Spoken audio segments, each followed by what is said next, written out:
This is White Coat Investor Podcast number 110, Foreign Interest Taxation and Other Questions. This episode is sponsored by Set for Life Insurance. Set for Life Insurance was founded by President Jamie K. Fleischner, CLU, CHFC, LUTCF, in 1993, which he started while attending Washington University in St. Louis. They specialize in individual term life, disability, and long-term care insurance. They work on the client's behalf to shop around to find the most suitable products at the most cost-effective rate. For more information, visit setforlifeinsurance.com. Thanks for what you do. Medicine isn't easy work.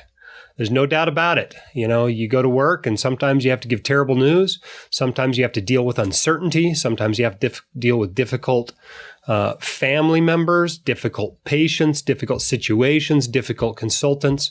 It's not an easy way to make money. So if nobody said thank you to you today, I wanted to be sure that you heard it. WCICon 20 is coming.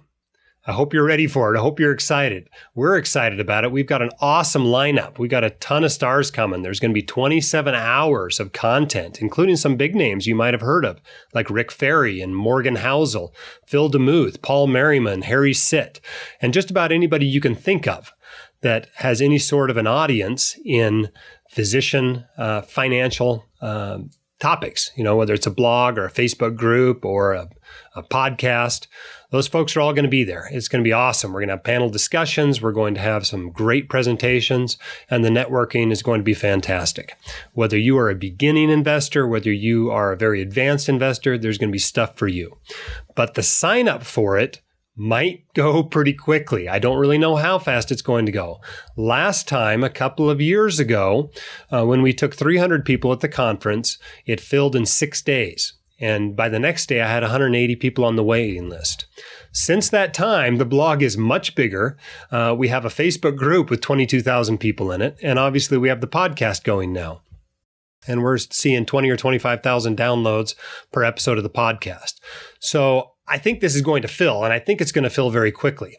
I don't know whether that's going to happen in weeks or days, or hours or maybe minutes, but it's going to fill pretty quickly. So I recommend you get on right when registration opens and sign up for the conference.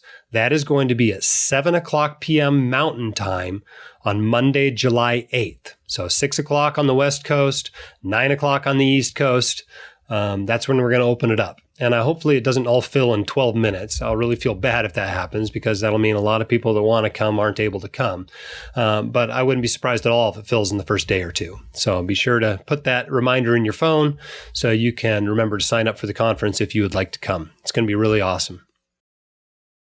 If you haven't checked out the subreddit, on Reddit, we have a White Coat Investors subreddit, and we also have on the White Coat Investors site a forum. These are great places to ask questions, especially if you like asking anonymous questions. We have requests to ask anonymous questions in the Facebook group every 2 or 3 or 4 times a day. And we publish those and we post them for you, but it's really hard to have a back and forth with the person asking the question when they're trying to stay anonymous and they're using your name like you are on Facebook. So if you'd like to have that type of anonymous interaction, I'd recommend you go over to the White Coat Investor Forum. In a lot of ways, it's an easier format to have more detailed discussions because people aren't just typing it in with their thumbs on their phone.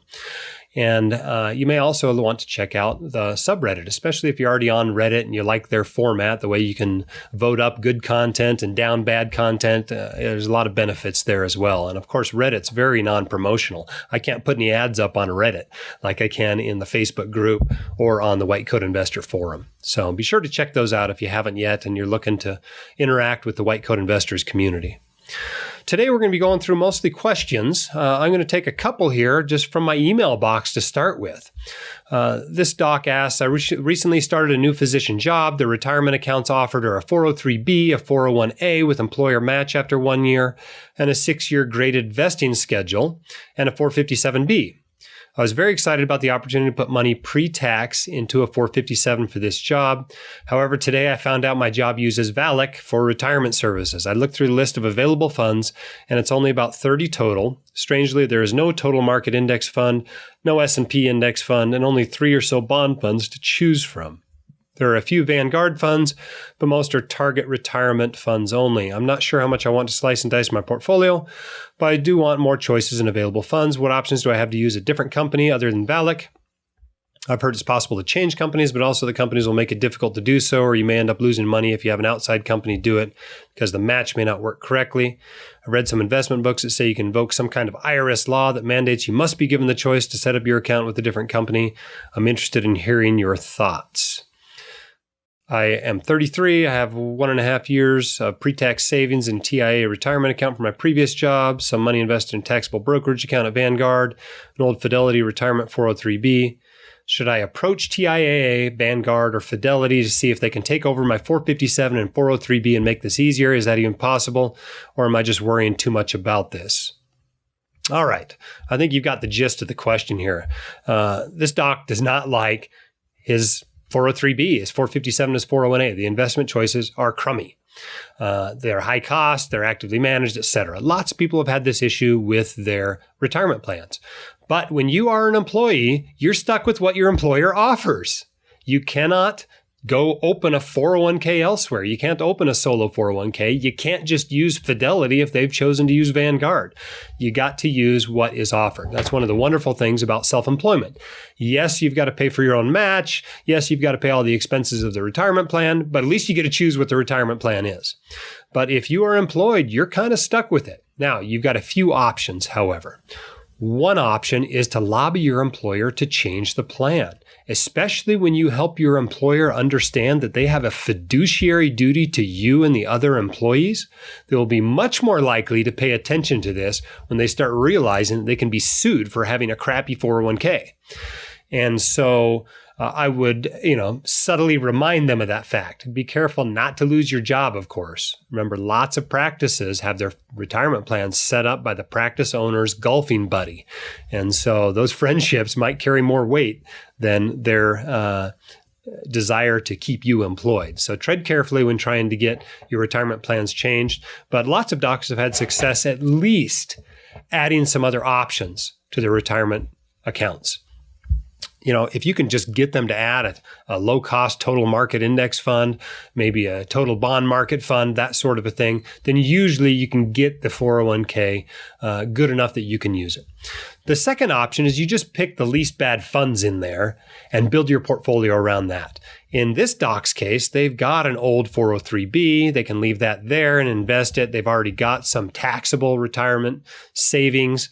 They've also got a TIAA retirement account at another job. So there's some other funds here. You got your backdoor Roth IRAs and your taxable account and your HSA. You usually have something else where you can choose better fund options. And so if all your 401k or your 403b offers is a single S&P 500 index fund that's reasonable, well, put your U.S. stock allocation into that 403b and put your international stocks, your bonds, your real estate, your small value stocks, whatever else you have in your portfolio into the other accounts and just use that account for your U.S. stock allocation. So you basically are building around the best of the bad options you have. Hope that's helpful. Our next question comes from Pat, who asks, have you ever done a blog or podcast about crowdfunding nuts and bolts, understanding the internal rate of return, equity returns, how to monitor how the funds are doing, etc.? I find this stuff very overwhelming personally, and frankly, it's not something I have the background financially and understand well. I've decided to get off the sidelines related to real estate. I just entered this space with a REIT through Vanguard.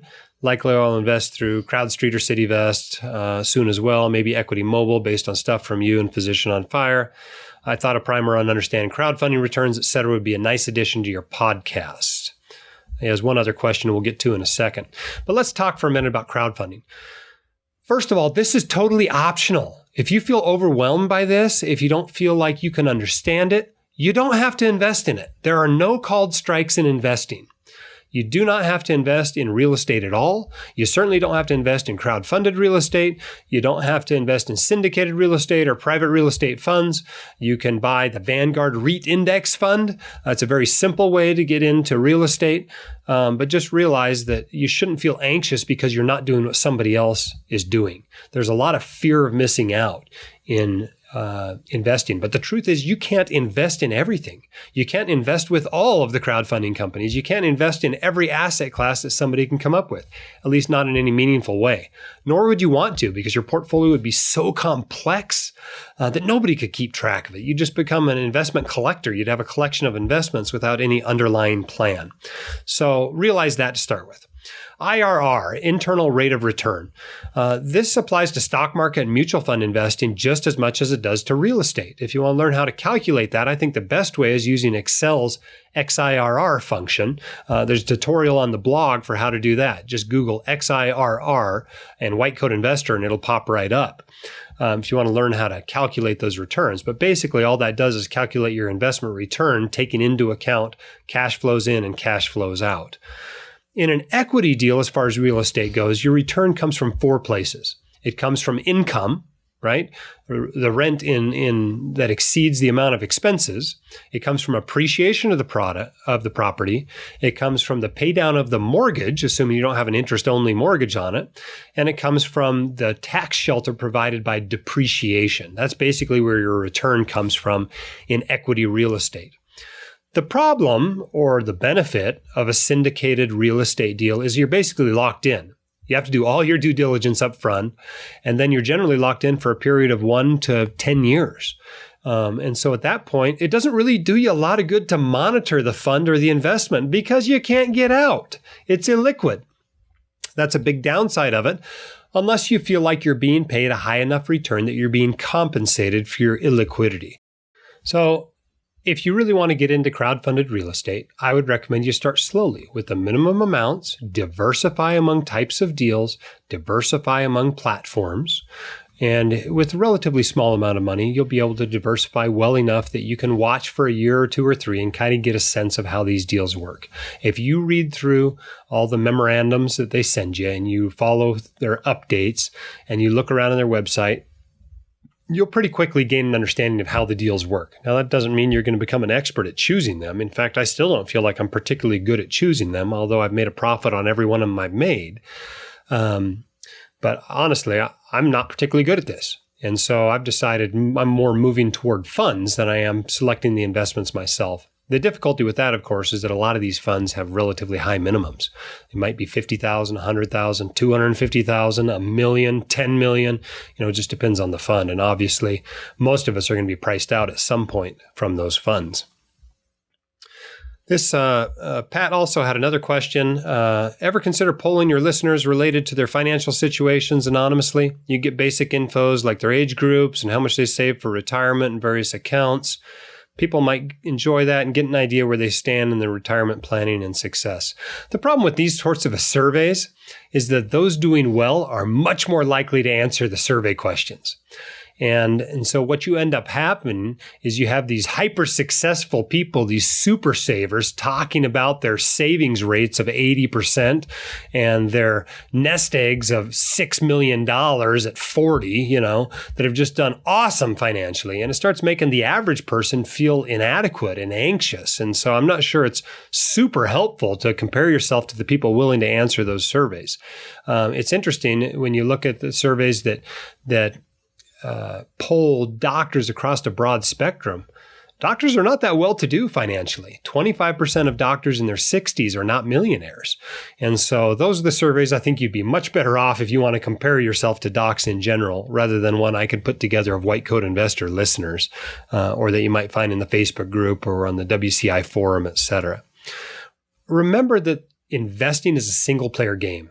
It's just you against your goals. So don't be concerned so much with what another doctor has or doesn't have. Concentrate on your goals, concentrate on your own income, your own savings rate, and your own investment returns and how they are moving you toward your financial goals. All right, let's take some questions off the speak pipe here. Our first one comes from Riz. Hi, Dr. Dalde. Thank you for the White Coat Investor, as it's put our physician family on very solid financial footing. While we're both W-2, my question is more theoretical in that I've been curious about self-directed IRAs and Roth IRAs. Is this an investment vehicle a high-income earner should ever consider, say, if they have ownership in their own practice or another business? Is it something you could ever see yourself using? Thanks.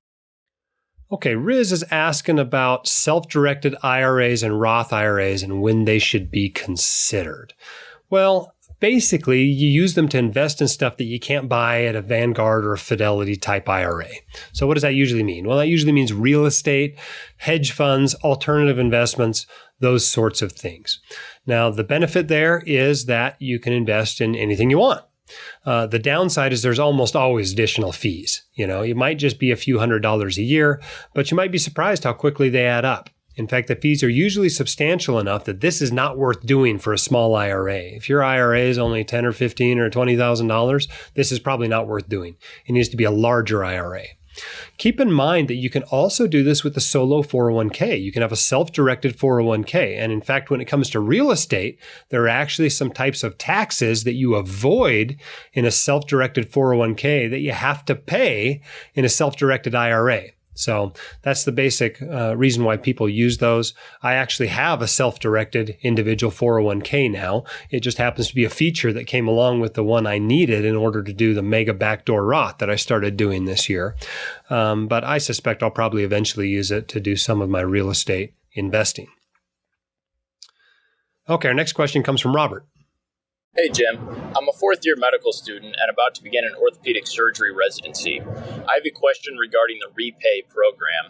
Will the subsidy from the government get added to my loan balance if I withdraw from the program prior to completion?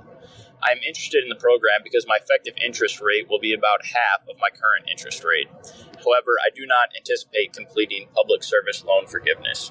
Thanks for your help. Okay, Robert is an MS4 who's wondering how the REPAY subsidy works. He's worried that if he doesn't complete the program, that he's not going to get the subsidy. Well, there's no program to complete with REPAY. When you're in REPAY, it lowers your payments in accordance with your income. It's based on your family size and your income. That's it. And so it lowers your payments. That's the main benefit of being in any of those income-driven repayment programs like IBR or Pay or REPAY. But the main benefit of REPAY over those other programs is this interest rate subsidy. So imagine you have a $200,000 student loan at 6%, right? That kicks off or requires $12,000 of interest be paid every year. That's what $200,000 loan at 6%, that's how much interest accumulates in a year, whether you pay it or not. But the way REPAY works is instead of that $1,000 a month of interest, right? $12,000 a year is $1,000 a month. Let's say your payments are $200. So you pay $200, that leaves $800 of interest, and half of that is wiped out by REPAY. The other half is added onto your loan. So instead of your loan going up by $800 a month, it's now going up by $400 a month. Effectively, what that does is it lowers your interest rate. And so that's very, very beneficial. But you don't have to complete the program. All you have to do is be in the program, and that's applied each month. It doesn't get applied down the line somewhere or after you get REPAY forgiveness or public service loan forgiveness. It gets applied as you go along.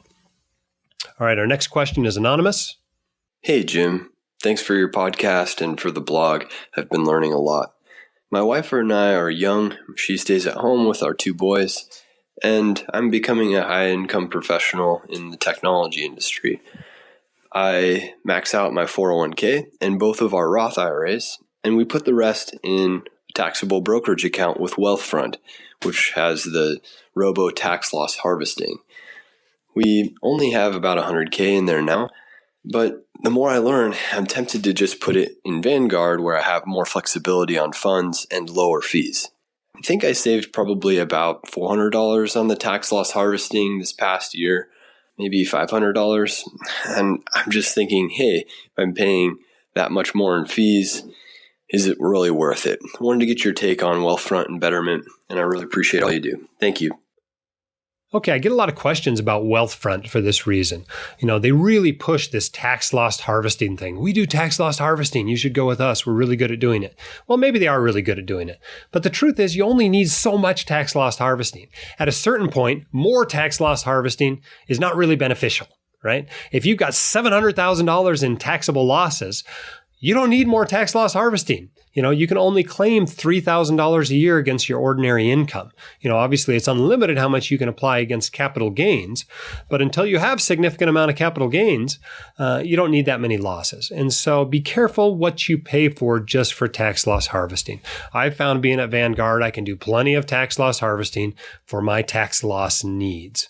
But what's my take on Wealthfront and Betterment? Well, these are good in that they put you into a reasonable portfolio for a relatively low price. I think Betterment's significantly lower than Wealthfront.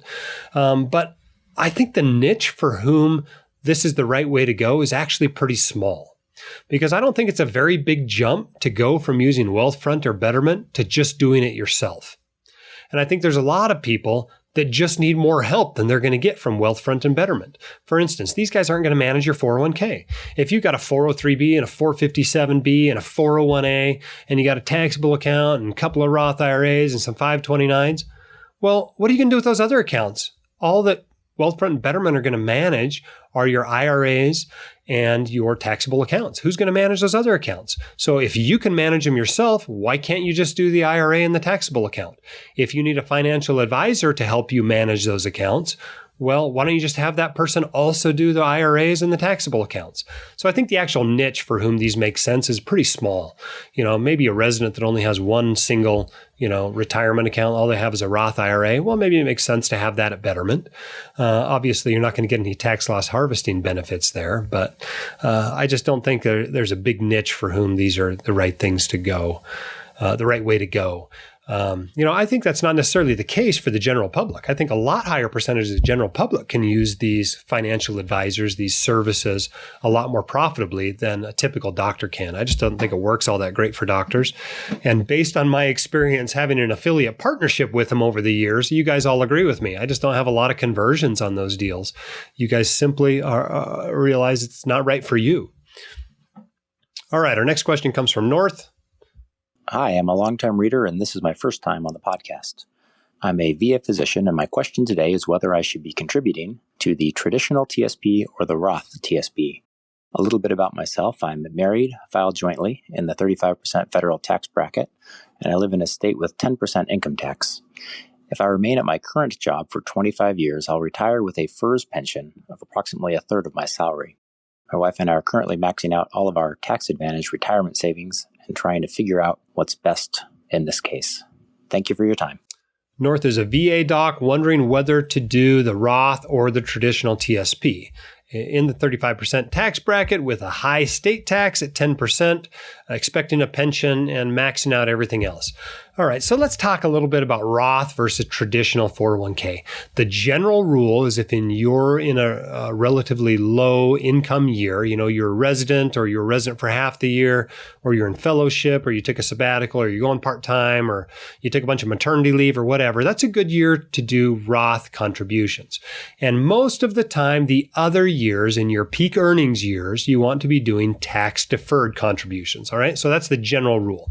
So what are exceptions to the general rule? This is really what we're looking at here. Is North an exception? Well, North probably is for a couple of reasons. One, North saves a lot of money, it sounds like, maxing out all the tax-advantaged retirement savings. And the second reason is there's a pension.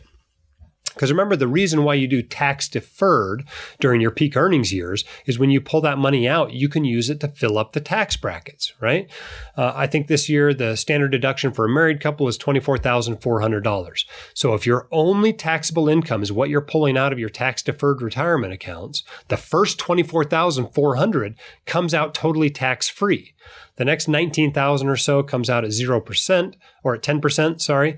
The next $50,000 comes out at 12%. The next $75,000 comes out at 24%. You see, if you're putting the money in and saving 35% or 37%, you can take a big chunk of the money out later in these lower tax brackets. You can use them to fill the brackets. So who should not be going for that plan? Well, people who are already going to have those lower brackets filled by some other source of income.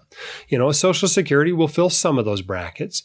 If you have a big pension that's going to fill a lot of those brackets. If you got a bunch of rental income, that's going to fill some brackets too. And so those are the people that might want to go, maybe I ought to be doing the Roth 401k contributions, even though I'm in my peak earnings years. The other people that should consider doing this are the super savers, right? If you're 45 and you got a $5 million IRA, I mean, that thing's going to be huge by the time you retire. You're a super saver. And, the more you have saved, the less beneficial a tax deferred account is going to be, and the more beneficial a Roth or tax-free account is going to be. So if you're a super saver, you may want to consider doing Roth 401k or 403b or TSP contributions even during your peak earnings years. All right, our next question comes from Josh. Hi, Dr. Dolly. Thank you for everything that you do. I'm one of your listeners who hasn't even begun medical school yet. I've recently decided to attend a much cheaper state school in an affordable area as opposed to a private school in a large metropolitan area. Even more recently, I was accepted to a 3-year MD program at that state school, where I'd then go on for 3 years of emergency medicine training at the same place, and I'd be there for 6 years total. My question is hopefully a simple one. Do I need to do anything other than try to minimize my debt burden while in training? I often hear of M4s after they match talking about buying homes instead of renting, refinancing loans, getting life insurance, etc. Does this apply to me, or is the answer for the next 3 years still to, keep it simple, stupid? Thanks for everything. Okay, Josh is a pre-med, accepted to medical school, wondering what else should he be worrying about besides minimizing debt. Well, I agree that that's the main thing to be worrying about. The other things to worry about are what specialty you're going to choose. It'll obviously have a dramatic impact on your finances, whether you decide to be a family practitioner or a plastic surgeon. And so that's another big area where a medical student can have a big impact on their future finances. But for the most part, there's not a lot you can do in medical school. Nobody's going to get rich based on what they did in medical school. For the most part, that's true during residency as well. It's really about your first few years out as an attending, what you do with that attending income. And so I think the very best thing you can do is kind of get an educational foundation under you, become financially literate during medical school and especially residency, and have a written investment plan for those first 12 paychecks as you come out of residency. That's probably way more important than anything you do during medical school or residency. But Josh is specifically asking about some of this other stuff. Do I need to buy a home? No, you don't need to buy a home in med school or residency. The truth is you probably won't make money on it. There's a pretty decent chance you'll lose money on it. And it's mostly just going to be a distraction financially from you. Doesn't mean you can't come out ahead. Obviously, in a real estate boom, you're going to come out ahead, even if you only own for 2 or 3 or 4 years. But on average, most of the time, you need to own something 3, 4, 5 plus years just to break even on it due to the high transaction costs. So in general, not the time of your life to be buying a home. Wait until your professional and personal situations are a little bit more stable. Should you refinance your loans? Well, when you come out of medical school, you might as well refinance all your private loans. No reason not to as an intern, because they're not going to be eligible for the income-driven repayment programs. They're not going to be eligible for public service loan forgiveness. So you might as well get them refinanced to a lower rate. There's a couple of companies that do this. SoFi has a resident product. Laurel Road has a resident product. They basically limit you to $100 per month payments. So it's kind of like an IDR that way. They give you a very affordable payment. And you can afford that even as a resident. So I do recommend you refinance all your private loans as you come out. You want to be a little bit more careful as to whether you refinance your federal loans. You don't want to refinance them if you need, the income-driven repayment protections. These lower payments, although you can still get those $100 a month payments, which aren't all that much different. If you are going to be collecting a significant repay subsidy, you don't want to refinance those federal loans as an intern. If your effective rate after the subsidy is lower than what you can refinance to, obviously you don't want to refinance. And then, of course, if you're going for public service loan forgiveness, as soon as you refinance your loans, you're turning federal loans into private loans, and you are no longer going to be able to get those forgiven in the public service loan forgiveness program. Now, given the trouble people seem to be having with that program, I don't blame you for bailing out of it as soon as you can. But if you're still trying to keep your options open, don't refinance your federal loans until you're sure that you're ready to close that door. He's also asking about buying insurance. Well, I think insurance is great. You should buy insurance if you need it. If someone else is dependent on your income, you need term life insurance. It's a good idea to buy disability insurance. Should you buy it as a med student? I don't know. That might be a little bit early. There are some med schools that offer it. I think there's at least one that even requires it.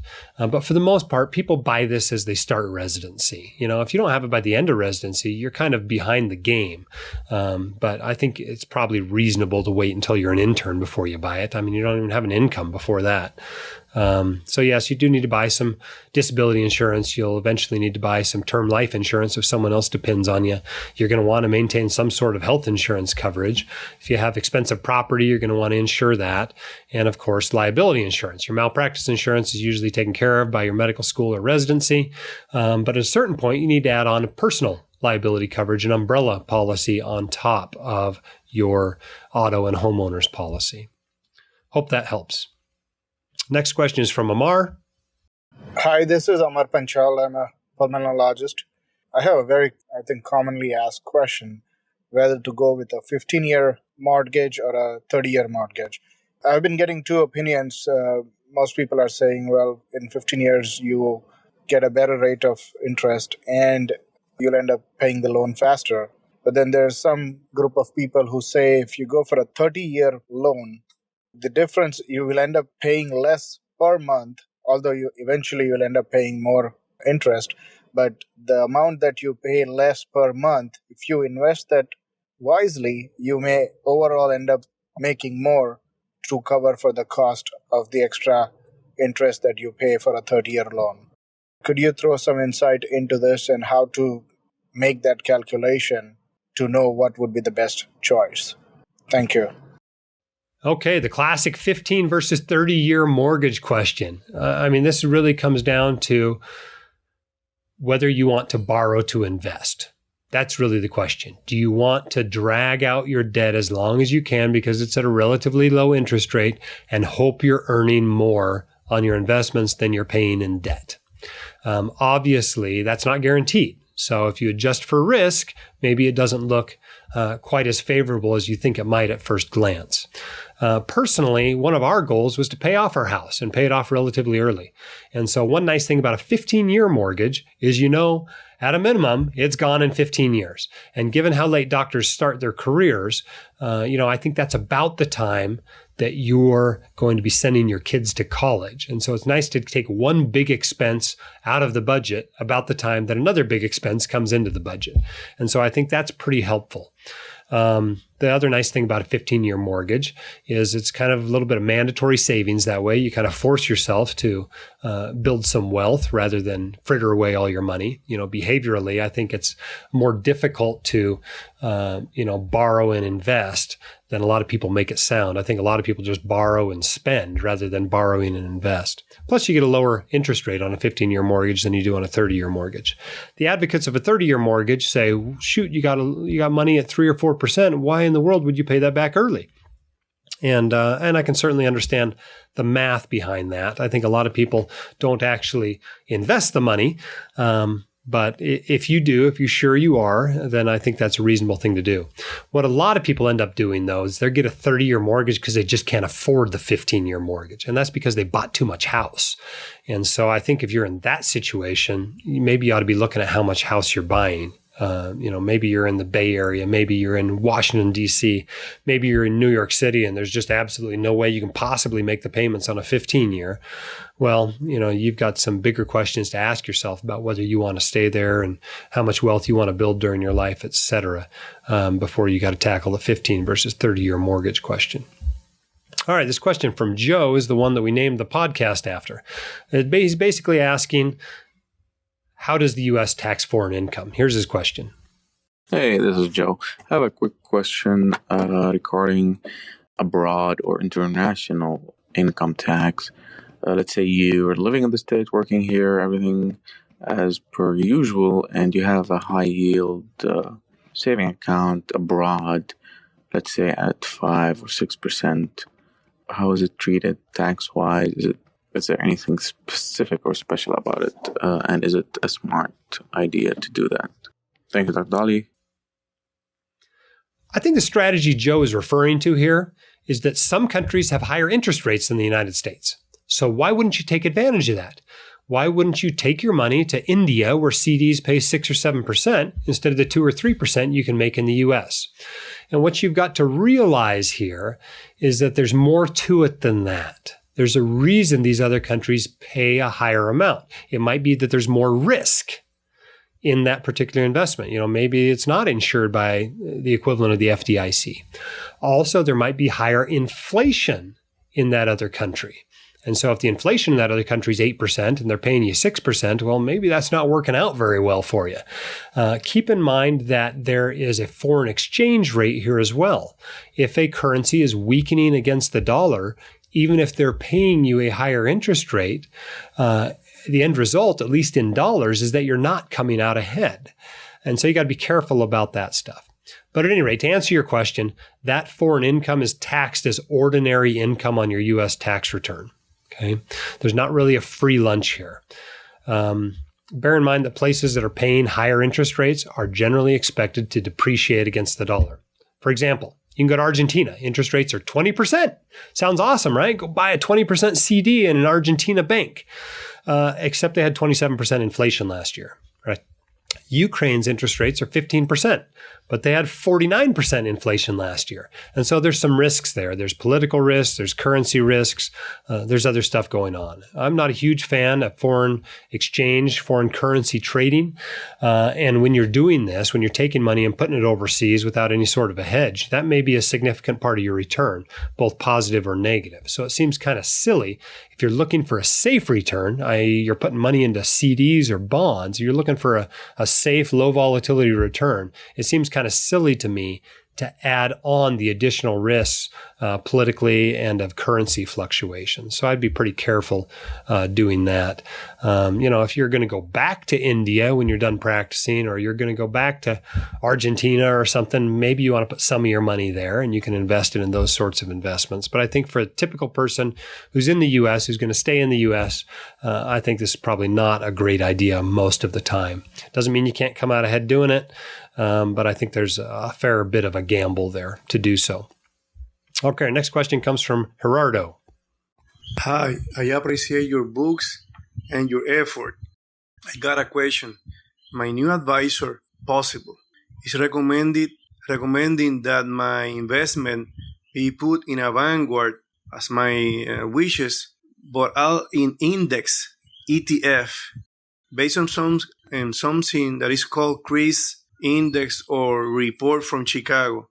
I thought, on my little understanding in investment, that the majority of investment be put in an index mutual fund and a little on ETFs, index ETFs. And I just want to appreciate your comment of that. Anything input would appreciate. Thank you.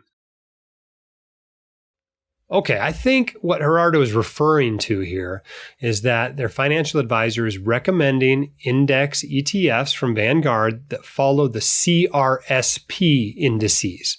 This is the Center for Research and Security Prices Indices. It's based out of Chicago, as I recall. But the Vanguard Total Stock Market Fund follows a CRSP index. So this is not a concern. This doesn't bother me at all. These are low cost index funds that follow a reasonable index and should give you the market return. So I wouldn't worry at all about an advisor that's recommending that sort of an investment. I think they're probably doing a good job. They just confused you with a lot of the terminology. All right, that's all our questions for today. This episode was sponsored by Set for Life Insurance. Set for Life is first and foremost a client-centric company. They listen carefully to the needs of clients because of the volume and exceptional reputation of Set for Life Insurance, as well as the relationships they have developed over the years. Set for Life clients have access to special services not available elsewhere in the industry. This includes special discounts, gender-neutral policies, saving women significantly, priority underwriting handling, and on some occasions, exceptions in the underwriting process. For more information, visit setforlifeinsurance.com. Be sure to sign up on July 8th, 7 p.m. Mountain Time for the Physician Wellness and Financial Literacy Conference. Head up, shoulders back. You've got this. We can help. We'll see you next time on the White Coat Investor Podcast.